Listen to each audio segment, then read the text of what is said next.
Und wir kommen zum Sieger. Zum Sieger ADAC Bundesendlauf Slalom Youngster 2009. Vom ADAC Nordrhein. Er hat 1:35,32 gebraucht. Es war also ganz eng, innerhalb von 15 Hundertstel Sekunden die ersten drei. Er trägt die Startnummer 66 und ist mit der 66 heute hier ganz oben. Herzlichen Glückwunsch zu diesem Sieg an Thomas Kramwinkel.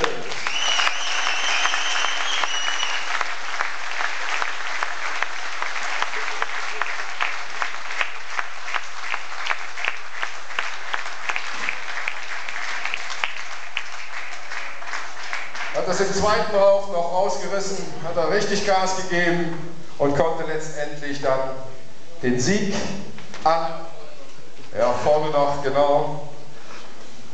Und jetzt geht er wieder nach hinten.